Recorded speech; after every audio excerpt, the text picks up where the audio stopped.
Hello everyone, welcome to Vikas talent classes. I hope so आप सभी स्वस्थ और मस्त होंगे। ये वीडियो यूपी टीईटी परीक्षा की तैयारी कर रहे विद्यार्थियों के लिए है, जो उत्तर प्रदेश शिक्षक पात्रता परीक्षा या फिर सी टेट या यूके टेट, बिहार टेट जिसे यस टेट होता है, हरियाणा टेट, किसी भी स्टेट की जो शिक्षक पात्रता परीक्षा होती है उसके लिए ये आपके लिए सीरीज़ है। तो आप इसके साथ जुड़ करके आप अपने ज्ञान को बढ़ा सकते हैं और आप अपनी परीक्षा के लिए पूर्णतया तैयारी कर सकते हैं। जो मैंने सी टेट और यूपी टेट का फॉर्मेट और सिलेबस, प्रीवियस ईयर पेपर, वो सब मैंने अपनी प्रीवियस क्लासेस में मैंने बता दिया है। आज से शुरू करते हैं। जो पहला इसका टॉपिक है, पहला प्रश्न, पहला चैप्टर क्या है, किस तरह से आपको तैयारी करनी है, इसके साथ ही साथ आप किस तरह से मार्किंग ला सकते हैं। बेहतर 30 में 30 नंबर जो लाने का मेरा एक विचार है कि सीडीपी अगर है तो 30 में 30 आने ही चाहिए। ठीक है, क्योंकि चाहे सी टेट हो या फिर यूपी टेट हो या कोई भी टेट हो, सीडीपी का मतलब होता है आपके माइंड का जो विस्तार है वो कहाँ तक जा सकता है, आपकी जो सोच है वो किस तरह से काम कर सकती है। अगर आप उसको थोड़ा सा ओपन करके सोचते हैं, आप अगर अपसारी चिंतन करते हैं, एक होता है अभिसारी चिंतन, एक होता है अपसारी चिंतन, तो उस तरह से अगर आप अपसारी वैसे सोचते हैं ना, कई मल्टीपल डायमेंशन में सोचते हैं, तो आप बेहतर से बेहतर कर सकते हैं।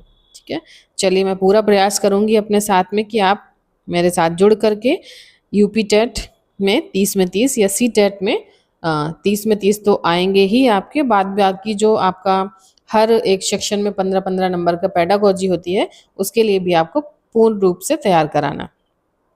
चलिए तो शुरू करते हैं। पहला देखते हैं, पहला इसका टॉपिक, पहला चैप्टर क्या है, मनोविज्ञान एवं शिक्षा विज्ञान। तो साइकोलॉजी क्या होती है और एजुकेशन साइकोलॉजी क्या होती है, उसमें अंतर क्या है। और जो लोग मेरे साथ कंटिन्यू तैयारी करना चाहते हैं वो ऑफलाइन क्लास भी ले सकते हैं और ऑनलाइन क्लास भी ले सकते हैं। जिन्हें ऑफलाइन क्लासेस लेनी है वो मुझसे संपर्क कर सकते हैं। ठीक है, और अगर जो लोग ऑनलाइन तैयारी करना चाहते हैं वो आज से पेन और कॉपी लेकर के मेरी हर एक क्लास में बैठे, वो अपने साथ साथ नोट्स बनाते चले, ताकि जो रिवीजन होता है, रिवीजन क्लासेस होती हैं, रिकॉल क्लासेस होती हैं, वो आप आसानी से उन चीज़ों को एक शॉर्ट नोट तरीके से आप अपने आप उसमें लिख सकें, जो एग्ज़ाम ओरिएंटेड हैं, जो जो आपको परीक्षा में काम आएंगे, जिन्हें आपको कई बार अगर आप पढ़ोगे नहीं तो वो आप भूल जाओगे। तो इसलिए आप अपनी पेन कॉपी लेकर के ज़रूर बैठें। शुरू करते हैं, साइकोलॉजी क्या है और एजुकेशनल साइकोलॉजी क्या है। दूसरा टॉपिक है आपका प्राथमिक और प्रारंभिक स्कूली विकास कैसे होता है। नेक्स्ट टॉपिक है बुद्धि और सृजनात्मकता क्या होती है, यानी कि इंटेलिजेंस और क्रिएटिविटी क्या होती है। फोर्थ चैप्टर है आपका लैंग्वेज एंड थॉट्स, यानी कि भाषा और विचार क्या क्या होते हैं। अधिगम और प्रक्रिया, मैंने आपको ये आपको सिलेबस दिखा रहे हैं और इससे पहले आपको प्रीवियस ईयर पेपर दिखाए हैं, उसमें आपने देखा होगा बुद्धि के प्रकार पूछा गया है, सृजनात्मकता पूछी गई है, भाषा विचार किसने दिया, कौन इससे संबंधित है, अधिगम क्या होता है, कोहलर, थॉर्नडाइक, पियाजे, ये सब पूछे गए हैं। तो ये देखिए आप पूरा उसी से सिलेबस से रिलेटेड है। मैथोलॉजी क्या होती है, एवेल्युएशन क्या होता है, इमोशंस एंड मोटिवेशन क्या होता है, इंक्लूसिव एजुकेशन ऑफ अंडरस्टैंडिंग आप कैसे करते हैं। ठीक है, नर्व सिस्टम और एजुकेशन का क्या रिलेशन है, किस तरह से काम करते हैं, मेंटल डिसऑर्डर कौन कौन से होते हैं, है ना, और थिंकिंग प्रॉब्लम्स कौन सी होती हैं, मानव स्मृति कौन सी होती है, ह्यूमन मेमोरी कैसी होती है, स्मृति और विस्मृति में क्या अंतर है, गाइडेंस एंड काउंसलिंग्स क्या होते हैं, पर्सनालिटी क्या होती है, मनोविज्ञान और शिक्षा में शोध एवं सांख्यिकी का अध्ययन किस तरह से करते हैं, और लास्ट में जो आता है ये भारतीय शिक्षा प्रणाली कौन सी है, इतिहास और उसकी पॉलिसीज कौन कौन सी होती हैं। इसमें जैसे आपका आ जाता है मुदालियर आयोग कब आया, है ना, हंटर आयोग कब बना, वुड का डिस्पैच घोषणा पत्र कब आया, कौन से हमारे इसमें आर्टिकल्स जुड़े हुए हैं, तो उससे संबंधित ये सारा पूरा चैप्टर है। तो आपने देख लिया होगा, इसमें 17 चैप्टर हैं लगभग। इन 17 चैप्टर को कराने में कम से कम मुझे 2 महीने से 3 महीने तक आसानी से लगेगा, क्योंकि हर एक चीज़ को ब्रीफली आप समझेंगे तभी कर पाएंगे, और आपके पास टाइम भी उतना ही है। क्योंकि सितंबर हो गई है, अक्टूबर, नवंबर, दिसंबर 3 महीने ही आप मान के चलिए, क्योंकि जनवरी में केवल रिवीजन होगा। चलिए शुरू करते हैं विवेकानंद जी के कोटेशन से। स्वामी विवेकानंद जी से सब आप सभी परिचित होंगे। एक युवा जो नेतृत्व था वो उनका बहुत ही अच्छा था। युवाओं को किस तरह से उन्होंने प्रेरित किया था, और आज से 150 साल पहले की बात है लगभग, तो किस तरह से उन्होंने करा था। तो उन्हीं का एक कोटेशन है, बहुत अच्छा है। उत्तिष्ठ जागृत प्राप्य और वरानी बोधत। इसका मतलब होता है उठो, जागो और अपने से जो शिष्ट लोग हैं उनसे कुछ सीखने का प्रयास करें, उनसे ज्ञान लेने का प्रयास करें और उनसे नया कुछ सीखें। तो arise, awake and stop not till the goal is reached. जब तक आपको आपके लक्ष्य की प्राप्ति ना हो जाए तब तक आप क्या करें, अपने लक्ष्य की ओर उन्मुख रहें और लगातार प्रयास करते रहें। तो पहले चैप्टर शुरू करते हैं आज। क्या होता है मनोविज्ञान? आप सभी को पता हो मनोविज्ञान, चूंकि आप सब यहाँ पर बीएड और डीएलएड या फिर बीएलएड कर करके आए होंगे, और हो सकता है कई लोग ऐसे हों जिन्होंने 1 या 2 बार अपनी टेट और सीटेट की परीक्षाएं भी पास करी होंगी, तो उन्होंने ये सारी चीज़ें पढ़ी होंगी। लेकिन मैं आपको एक दोबारा से रिकॉल करा दूं, क्योंकि चीज़ें जब लंबे समय तक हमारे दिमाग से नहीं गुजरती हैं तो हम क्या करते हैं, वो हमारे अनकॉन्शियस माइंड में चली जाती हैं, जिससे हम उनको रिकॉल करते हैं तो हमारी वो चीज़ें दोबारा याद आ जाती। तो मेरा काम है कि मैं आपको उन चीज़ों को एक बार दोबारा रिकॉल कराऊं, और जिन्होंने अभी तक ये चीज़ें नहीं पढ़ी हैं वो मेरे साथ साथ नोट्स बनाते ज़रूर चलें, क्योंकि हर एक शब्द जो इसमें लिखा है उसका नहीं मैं कह सकती, लेकिन जो मैं बोल रही हूँ उससे ज़रूर से ज़रूर प्रश्न आएंगे। ये मेरा खुद का एक्सपीरियंस है, और बहुत लंबे समय से एजुकेशन की फील्ड के साथ जुड़े हुए हैं। लगभग 15+ ईयर हो गए हैं, 15+ हैं। इतने सालों से मैं सिर्फ टीचिंग, डीएलएड और बीएड डिपार्टमेंट के लिए ही कर रही हूँ। तो बहुत से अनुभव हैं, उन अनुभवों को आपके साथ साझा करते हुए आपकी तैयारी कराने की एक जिम्मा लिया है, तो उस तैयारी को अंत तक आपके साथ चलेगी। तो मनोविज्ञान क्या होता है? मन का मतलब होता है माइंड, मन आपका हृदय, ठीक। तो विशेष ज्ञान क्या होता है? मन का मतलब जो आपके मन में चीजें हैं, आपका मन आपको पता है, ठीक है। विज्ञान क्या होता है? विज्ञान क्या होता है?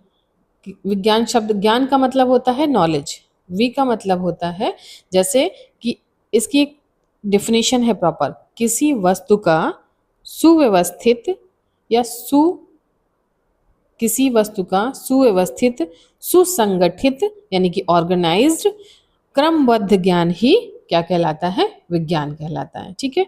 तो माइंड, हमारे मन का जो विज्ञान है वो क्या कहलाता है? जब हमारे बिहेवियर को दर्शाता है, जो हमारे व्यवहार को दर्शाता है, वो क्या कहलाता है? वो मन और मस्तिष्क के सारे डायरेक्शंस देता है। तो वो सारी चीजें क्या कहलाती हैं? मनोविज्ञान। यानी कि व्यवहारों का जो अध्ययन है वो क्या कहलाता है? हमारा मनोविज्ञान। हमारे मन के जो व्यवहार है, हमारे मन से, हमारे अंदर से, हमारी आत्मा से, अगर आप खुश हैं, गुस्सा है, नाराज हैं, क्रोधित हैं, तो वो आपके बिहेवियर में झलकता है। जो आपके बिहेवियर में, आपके व्यवहार में झलकता है, वही उसी को पढ़ना क्या कहलाता है? मनोविज्ञान। क्योंकि जो सामने वाला इंसान होता है वो आपके मन की, आपके जो एक्सप्रेशन होते हैं, आपके भावों को, आपकी एक्टिविटीज से पढ़ करके वो बता देता है कि आपकी मनोदशा कैसी है, आप किस हाल में हैं, किस तरह से हैं।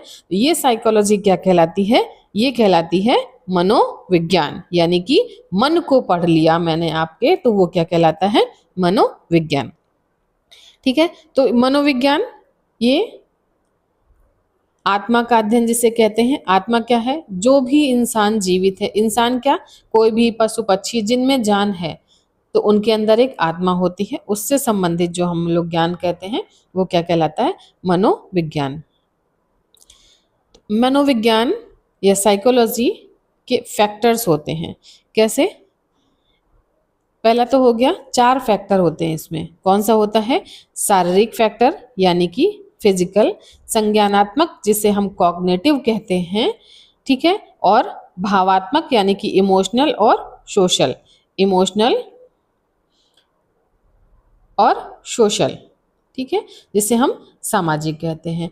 तो फिजिकली फैक्टर होता है यानी कि शारीरिक कारक होता है, कॉग्निटिव यानी कि संज्ञानात्मक या इंटेलेक्चुअल जिसे हम कहते हैं, जो हमारी बुद्धि, हमारे दिमाग, हमारे ब्रेन से संबंधित चीजें होती हैं वो क्या कहलाती हैं, संज्ञानात्मक पक्ष कहलाती हैं। और भावात्मक क्या होता है, जो हमारे इमोशंस, हमारी फीलिंग्स, ये सारी चीजें दर्शाते हैं, वो क्या कहलाते हैं, ये कहलाते हैं भावात्मक कारक, भावात्मक फैक्टर।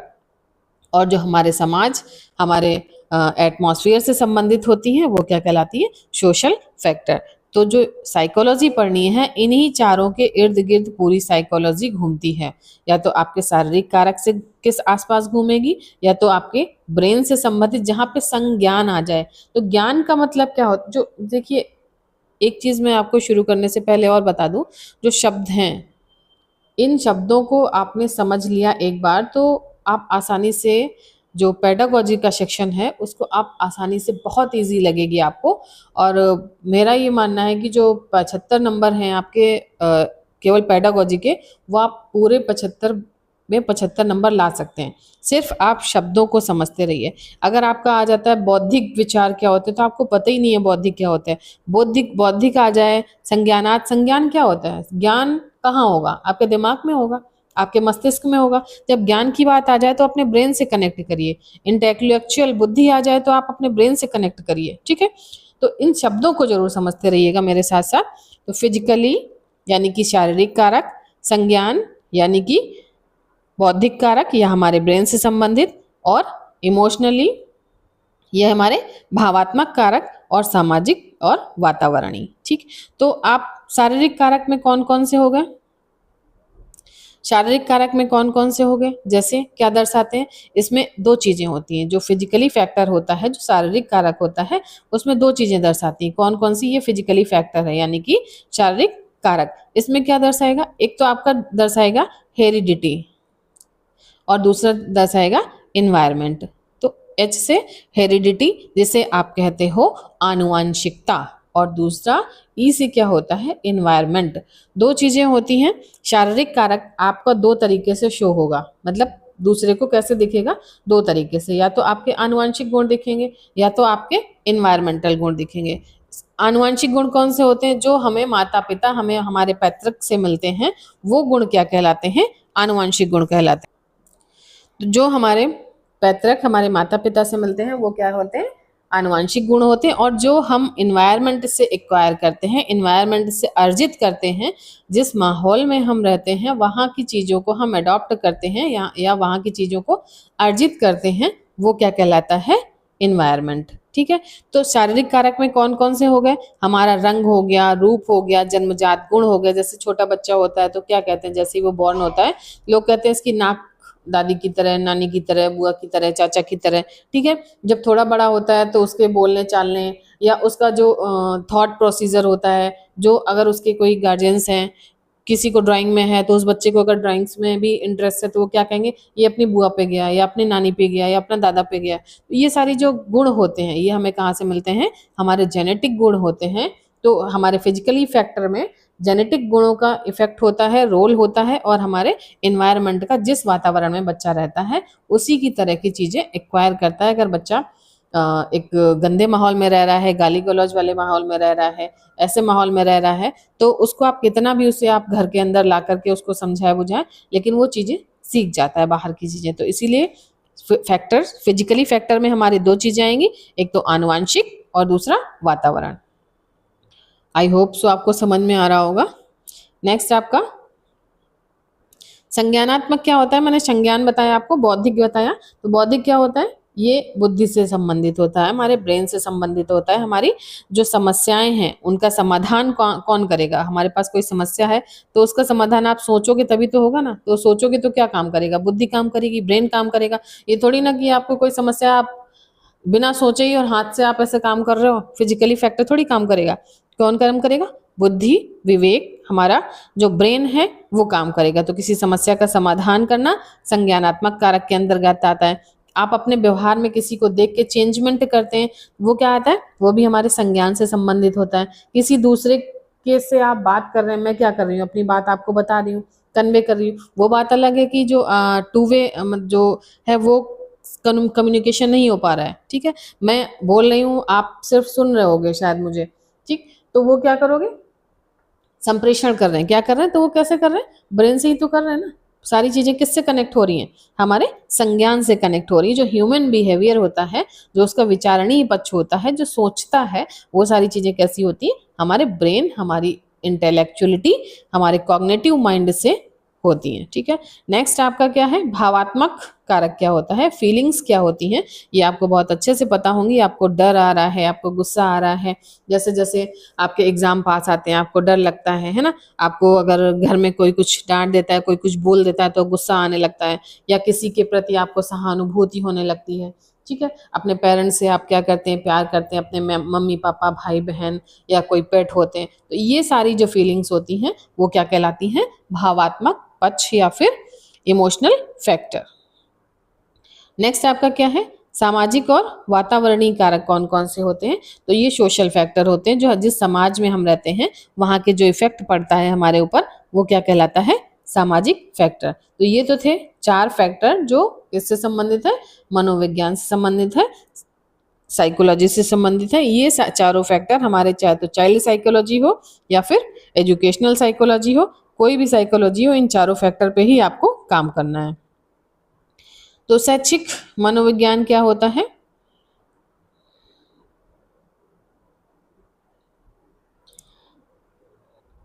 चलिए अब आप अपना मेन चीज पढ़ लीजिए, क्या होता है मनोविज्ञान का सिद्धांत, कहाँ से आया मनोविज्ञान, क्यों प्रिंसिपल बना, साइकोलॉजी ऑफ प्रिंसिपल क्यों है, क्या क्या ज़रूरत क्या पड़ गई, क्यों ज़रूरत पड़ी, पहली बात तो सोचिए अपने माइंड से, ठीक है, क्या ज़रूरत क्या पड़ी हमें।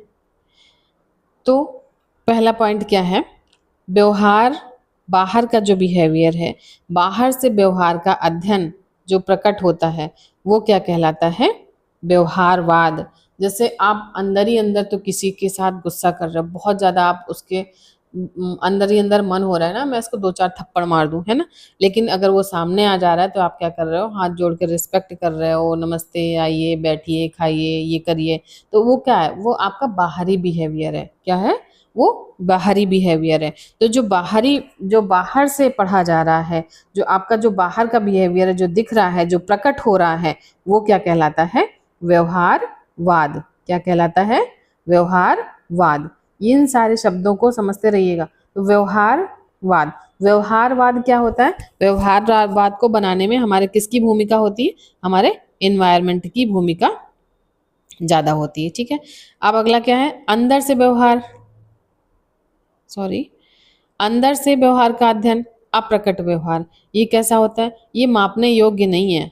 जो अप्रकट व्यवहार व्यवहार होता है, इसको क्या कर सकते हो आप, माप नहीं सकते हो। बाहर का व्यवहार तो आपको दिख रहा है, भाई हमको पता है आपको थोड़ा गुस्सा आ रहा है, थोड़ा थोड़ा आइडिया लगा सकते हैं, लेकिन जो आपके मन में चीजें चल रही हैं वो मेजरमेंट लायक नहीं है। प्रश्न यही आता है कि जो आंतरिक व्यवहार होता है क्या वो मापने लायक है या नहीं, या ऑप्शन दे दिए जाते हैं। तो जो आंतरिक व्यवहार होता है ह्यूमन का, इंसान का, वो मापने योग्य नहीं होता, क्योंकि ये, और जो आंतरिक व्यवहार होगा वो किससे रिलेट होगा, वो आपकी बुद्धि से रिलेट होगा, आपके संज्ञान से रिलेट होगा। किससे होगा रिलेट, आपके संज्ञान से होगा। तो वो क्या कहलाता है, संज्ञानात्मक मनोदृष्टिका। तो जो संज्ञानात्मक जो पक्ष दिया था वो किसने दिया था, आपने सुना होगा, जीन प्याजे।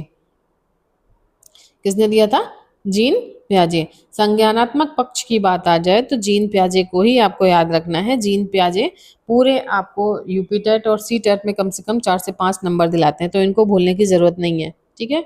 हमारा ब्रेन किससे संबंधित है, जो संज्ञान की बातें कौन करता है, जो प्याजे हैं, ठीक है। व्यवहारवाद की बात कौन करता है, व्यवहारवाद की बात कौन करता है, ये देखिए यहाँ पे लिखा हुआ है, व्यवहारवाद की बात कौन करता है, BF स्किनर। तो व्यवहारवाद की बात कौन करता है, BF स्किनर। और संज्ञान की बात कौन करता है, संज्ञान की बात करते हैं हमारे जीन प्याजे, ठीक है।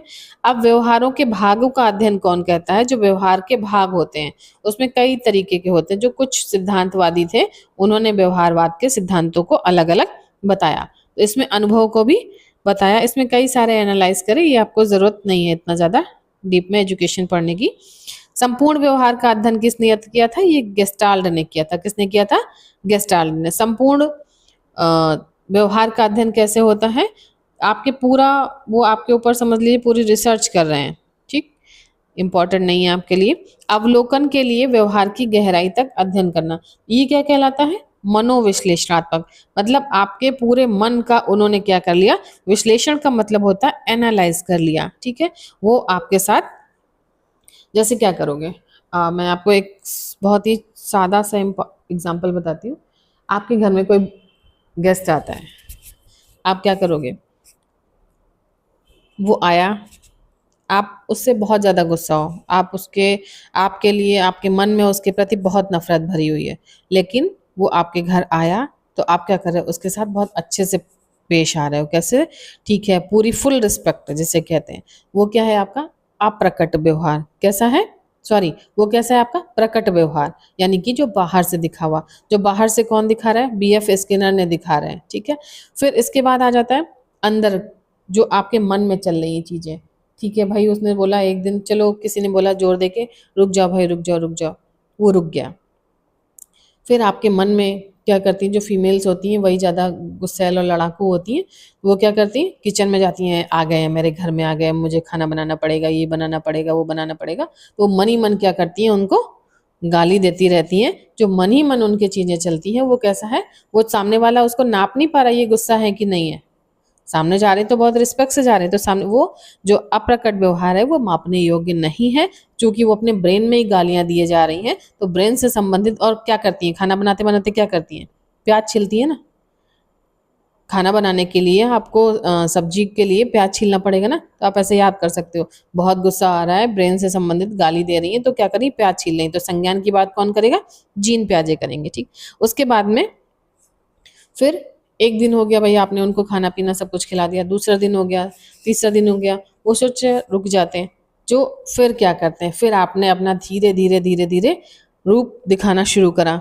झाड़ू पटकना, बर्तन पटकना और सारे काम गुस्से में, जे पड़ा है जे, वो घर में हैं, लेकिन उसके बाद भी आपका बिहेवियर धीरे धीरे धीरे धीरे खुलता जा रहा है। अगर कहीं ना कहीं खुदा ना खास्ता वो 10 दिन रुक जाते हैं, तो आप अपने साक्षात जो पूरा जो आपका असली रूप होता है उसमें आ जाते हैं। तो वो जो एनालाइज होता है वो क्या कहलाता है? मनोविश्लेषण। तो पूरे मन का जो एनालाइज, जो आपके यहाँ गेस्ट आया हुआ है उसने भी आपकी पूरी मनोदशा को समझ लिया कि आपके मन में मेरे प्रति इतनी नफरत और गुस्सा भरा, तो तुरंत ही क्या करता है? बैग उठाता है और चला जाता है। तो ये जो इस तरह का विश्लेषण होता है ये क्या कहलाता है? मनोविश्लेषण, ठीक है। नेक्स्ट आपका क्या है? एक चीज और समझ लेते हैं, मनोविज्ञान का आरंभ कहाँ से होता है, कैसे शुरू होता है, किस जगह से शुरू होता है? तो एक होता है उद्दीपन, ठीक है। क्या होता है? उद्दीपन। और एक होती है अनुक्रिया, ठीक है। जैसे मैंने अभी बताया कि आपके यहाँ कोई गेस्ट आया तो आप क्या कर रहे हो? उसके साथ बहुत अच्छे से अपने दोस्त के साथ मिल रहे हो। तो वो जो मिलने का प्रोसेस है वो क्या कहलाता है? जैसे आपने कहीं आप जा रहे हो, सडनली आपका कोई फ्रेंड मिल जाता है, तो आप क्या करते हो? उससे मिलने के लिए रुक जाते हो, हेलो हाय कैसे हो। वो क्या है? आपके अंदर रुकने की जो इच्छा जागृत हुई वो क्या कहलाया? स्टिम्युल्स कहलाया। क्या कहलाया? स्टिम्युल्स कहलाया या उद्दीपन कहलाया। फिर आपने उससे बातचीत करना शुरू करा, तो जो आप बात कर रहे हो वो क्या कहलाएगा? अनुक्रिया या रिस्पॉन्स कहलाएगा। उद्दीपन, अनुक्रिया, ये सब चीजें सुनते और समझते रहिएगा, ये आपको लास्ट तक का आपके साथ नहीं छोड़ने वाली हैं, ठीक है। तो ये क्या हो गया? अनुक्रिया हो गया, ठीक। अब आ जाइए उद्दीपन और अनुक्रिया। इसके कुछ फैक्टर होते हैं और ये इंपॉर्टेंट है, आप अपनी कॉपी पे बना सकते हैं। मनोविज्ञान व्यवहार के प्रमुख चरण होते हैं। कौन से प्रमुख चरण होते हैं? स्टिम्युल्स, जैसे मैंने बताया आपके घर में कोई मिलने आया। चलिए मैं आपका इस बहुत थोड़ा सा अच्छा सा एग्जाम्पल बताते हैं, आपको लंबे समय तक याद रहे। इस समय क्या चल रहा है? जेनेक्स करके कुछ चल रहा है ना। तो आप क्या करते हो? सोशल मीडिया पे क्या कर रहे हो? आपने किसी का स्टेटस देखा, क्या देखा आपने, किसी का फोटो, बढ़िया साड़ी वाला फोटो या कोई और फोटो, उसी की तरह आपने भी अपना सोचा कि अरे ये बना रहा है मैं भी बना सकता हूँ। जो आपके मन में ख्याल आ रहा है वो क्या हो रहा है, स्टिम्यूल्स, यानी कि उद्दीपन। मैं भी बनाऊंगी ऐसे रील, मैं भी बनाऊंगी, तो ये क्या है, स्टिम्यूल्स। ठीक है, जो आपकी अंदर जो ज्ञानेंद्रियां थी, जो आपकी इंद्रियां थी, उनमें और उतावलापन आ गया। अरे अभी मैं क्विक पूरा गूगल, पूरा यूट्यूब सब सर्च कर लिया, तो जो आपके तुरंत क्विक आपके बिहेवियर में, आपके ज्ञानेंद्रियों में चेंज हो रहा है। किसी उद्दीपन को देखने के बाद में, आपकी किसी बेहतर जो जेनेक्स वाली बढ़िया रील देखने के बाद में आपकी जो इंद्रियों में बदलाव हो रहा है, वो क्या कहलाता है, ट्रांजैक्शन। ठीक है, जो उसके बाद में फिर आपने उसको पूरा सर्च कर लिया, देख लिया, उसके बाद में आपने क्या करा, आपने उसको भी अपना फोटो वोटो दे करके अपना कॉपी कर लिया, अपनी रील क्या करी, बनानी शुरू करी। तो वो क्या कहलाया, आपने स्टिम्युल्स की फीलिंग्स हुई, स्टिम्युल्स का अनुभूति हुई। फिर जो आपका पूरा ध्यान बजा, नहीं ये साड़ी नहीं अच्छी है, ये अच्छा है, ये अच्छा है, तो पूरा ध्यान और पूरा अटेंशन किस पे होता है, आपको अपनी पिक्चर को बेहतर बनाने में होता है। तो आपके जो स्टिम्युल्स था वो किस में कन्वर्ट हुआ, जो आपकी इंद्रियां सक्रिय हो गई एक तरीके से। फिर ट्रांसफॉर्मेशन हुआ, जब ट्रांजेक्शन हुआ तो आप किस में हुआ, पूरा ध्यान आपका कहाँ है, बच्चे अगर आए हैं या कोई और भी आया है, कोई आपको डिस्टर्ब कर रहा है, कोई आपके रील बनाने में बाधा डाल रहा है, तो आप क्या करते हो, बिल्कुल भी कोई आपका ध्यान नहीं है, तो टोटली ध्यान किधर है आपका, रील बनाने में। ठीक, तो आप वो क्या हो गया, ध्यान। पूरी ध्यान के साथ में आप क्या कर रहे हो, बिल्कुल सारी सर्च मारी आपने, पूरी थिंक करा, ये बढ़िया लग रहा है, ये बढ़िया लग रहा है, ये बढ़िया लग रहा है, और अपनी मेमोरी जो आपकी कोई ना कोई बढ़िया पिक्चर होंगी पहले वाली, उसी को आप क्या करोगे, उसमें एडजस्ट करोगे। फिर उसमें क्या करोगे, तर्क और अभियोग्यता, ये ठीक है, ये बढ़िया है, ये अगर कोई अच्छी नहीं बनी है तो दोबारा से उसको बनाओगे। तो तर्क और अभियोग्यता क्या करोगे, आप प्रयत्न कर रहे हो लगातार।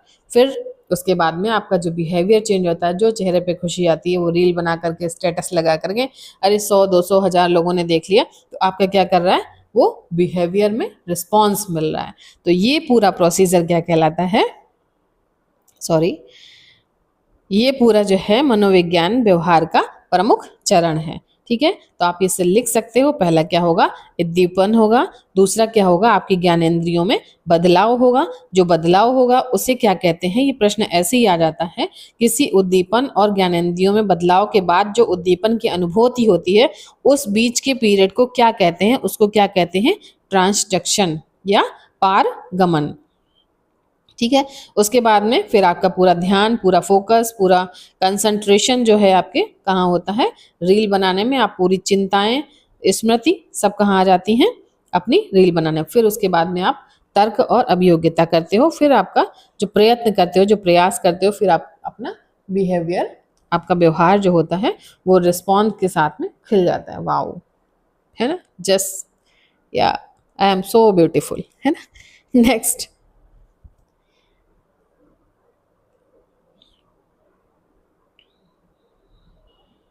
चलिए तो आज के लिए इतना ही रखते हैं। नेक्स्ट क्लास में इसको कंटिन्यू करते हैं। जो लोग मेरे साथ नोट्स बना रहे हैं वो कमेंट बॉक्स में ज़रूर कमेंट्स करें कि आपको क्लास किस तरह की लग रही है, और अगर कोई भी आपको कमी लग रही है तो आप ज़रूर मेंशन करें। उसमें पॉजिटिव और नेगेटिव दोनों तरीके के कमेंट ज़रूर दें। जिन्होंने चैनल को अभी तक सब्सक्राइब नहीं किया है उनसे अनुरोध है कि वो चैनल को सब्सक्राइब कर लें, और जिन्होंने वीडियो को अभी तक लाइक और शेयर नहीं किया है तो उनसे एक रिक्वेस्ट है कि जो लोग टेट की तैयारी करना चाहते हैं, उनको वो वीडियो, सी टेट की तैयारी करना चाहते हैं या फिर जो बीएड या डीएलएड कर रहे हैं, उनके साथ ज़रूर शेयर करें। और चैनल पे बने रहने के लिए आपका बहुत बहुत धन्यवाद। धन्यवाद।